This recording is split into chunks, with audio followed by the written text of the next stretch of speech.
There are a ton of videos out there on YouTube and all over Instagram about how to like really quickly saw off your dirt bike chain so you can slap another one on and get yourself back on the trail as quickly as possible. This is not that video. With all respect to people who take a hacksaw or whatever to their chain, and that's a perfectly legitimate thing to do. We've got some big name folks that we follow that show you how to do that. There's a more subtle way to change your chain, and there are a few reasons why you might want to pursue this. So let me set this up for you. I've got the stock chain on my KTM 500.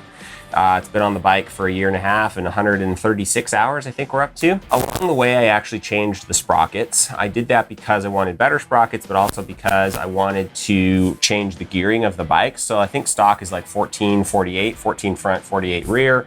That's pretty useless for enduro. That's like street level gearing in my opinion. So I've gone to a 13 tooth sprocket in the front and 52 tooth sprocket in the back of 53. I love gearing because it lets you get up into third gear to do, or even fourth gear sometimes to do like the big power hill climbs, but still gives you enough torque to pull.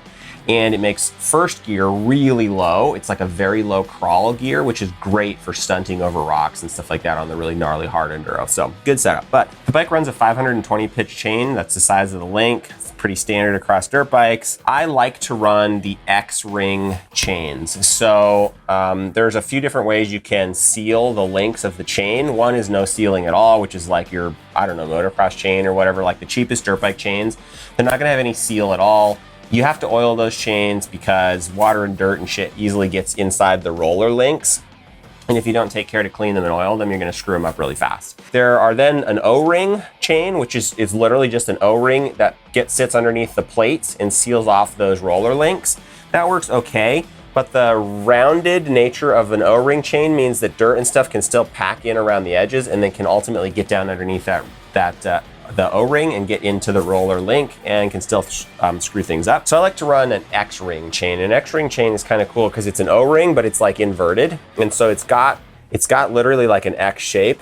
So the edges of the seal ring actually come out to a sharp point against the plates of the link and help to keep dirt and stuff from getting in underneath those. So that's my preference. And then I actually do not ever oil the chain. Now, I know this depends a little bit on the terrain that you're riding. So we're here in the desert. We've got a lot of sand and dry dirt that the chain ends up digging in. If I put oil on that chain, it ends up collecting all that dirt and it spends a lot of time with dirt capped all around the chain, digging at the sprockets. So it doesn't do anything, like the dirt's not getting inside the roller links. It's not screwing up the chain. It's actually screwing up the outside of the roller links and it's screwing up the sprocket itself. It's cupping out those sprocket grooves or teeth even faster than normal. So I actually don't put any oil on because when you go dig in the sand or the dirt or whatever, that chain actually gets scraped clean pretty regularly, and without any oil, it actually gets cleaned and it's like polished or brushed or whatever by the sand. And I find that works out pretty well. Like I said, I've got 130 hours and I don't know, 3,000-ish miles on the bike, and this is the stock chain and I haven't had any issues. That being said, chains don't last forever. This one's obviously wearing out and it's time to change it. Quick caveat note, I've talked to some folks on Instagram who run like in the Pacific Northwest or in the East Coast somewhere up north, up in Canada, whatever, where there's a lot more water in the air, there's a lot more water on the trail, and they tell me that if you don't oil the chain, they're gonna rust out really quickly. That's very valid. I don't ride in those kinds of conditions. I don't have a ton of experience with that. So mileage may vary, you do what works for you. This isn't to argue for oiling or not, it's just my experience for the terrain I ride. Now about changing the chain. Couple of things happen. So when I put those bigger sprockets on the bike, they actually, the stock chain didn't fit. I think the stock chain's like, I don't know, 110, 112 links, something like that. That's the length of the chain, how many links are in it. It actually didn't fit. So I'm gonna show you how I flipped around the adjusters to be backwards, which actually took up some space. So my rear wheel is actually, I don't know, it's like a half an inch or something forward from where it's supposed to be stock. I don't know if that changed the bike geometry. I'm not sure it's enough to notice. I certainly didn't notice it, but I did that just so I could make the chain fit. I'm pretty excited because now I've got a 120 link chain, which is pretty much your like default full length chain that's not cut to size. I'm gonna end up cutting this chain to size, and that's gonna be dependent, like I'm literally gonna drape it on the bike. I'll show you how to do this, and then I'm gonna cut it down to just the right number of sprockets so that it's got the length that's gonna fit, the right number of links so that it's got the right length to fit the larger sprockets that I have. Clearly sprockets are on the mind today, I don't know. To do that process, as far as I know, you can't just slice into it with a hacksaw or a little cutting wheel, because when you do that, you cut the links in half. It's fine to remove a chain that way, but if you cut the links in half, like there's no way to reconnect that chain. So if you've got a 120 link chain that you want to turn into, let's say 115 links, slicing them with a saw is not gonna work. You have to actually push the pin out and like open up that last link so that you can bring the other end around and you can link them back together. And so to do that, we've got this really cool tool that I've had since my street biking days. You can get these on Amazon or wherever, lots of places sell them. But this tool actually presses out those pins that are holding those links together and lets you cut the chain in a way that lets you rebuild it wherever you want. You could add segments, you could remove segments, you can do all sorts of things. So there's actually a reason to this sort of more subtle way of cutting the chain. So I'm gonna show you how that works. I'm still using the clip-in link style, but if you were running like a street bike chain and you wanted to do the compressed on master link, this tool will actually press that master link on for you too. So it's a nice tool to have in your lineup for your shop if you're doing any kind of chain work. And it's nice when you need to adjust the size of your chain for random size sprockets that you might have on the bike. Before we dive in, I want to really quickly pitch the chin mounts that we make. I won't belabor the point here, but they're awesome. They custom fit every helmet.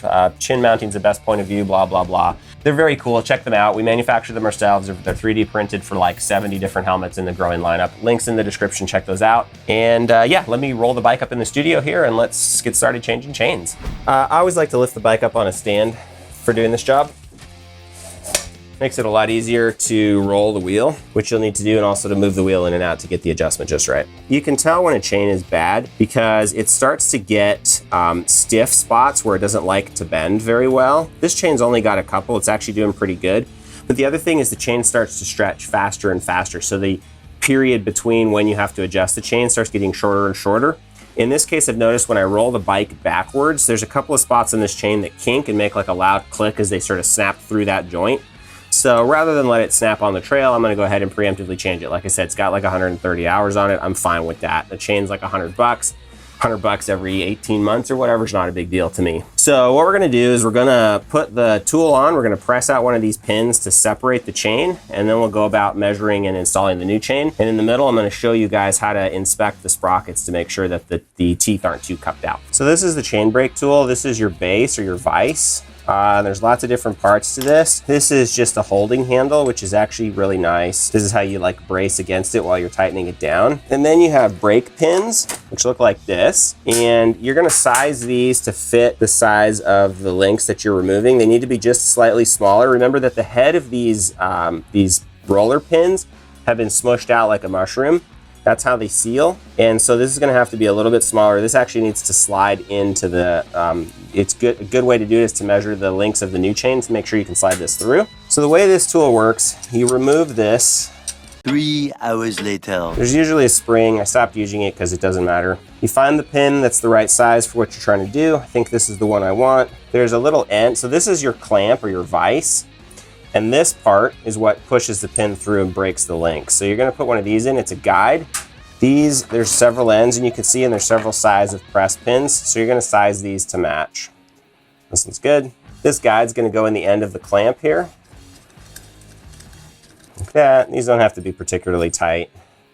And then you're gonna drop this in. So it's gonna be through, but you're gonna drop it back before you start breaking the chain. And then you screw this end in. This is the one that actually does the pressing. And then to break, this is basically all I do. So I'm gonna get this set so the pin is just like kind of flush or slightly recessed into the clamp. And then I'm gonna mount this up. It doesn't matter which link you use. I'm gonna pick this one and I'm gonna screw the clamp up against that end. I'm gonna tighten it in place. So now my clamp's ready. And now basically this, I'm gonna set it by hand, but this is pressing in against that pin. And I'm just gonna push that pin all the way through. It takes quite a bit of force.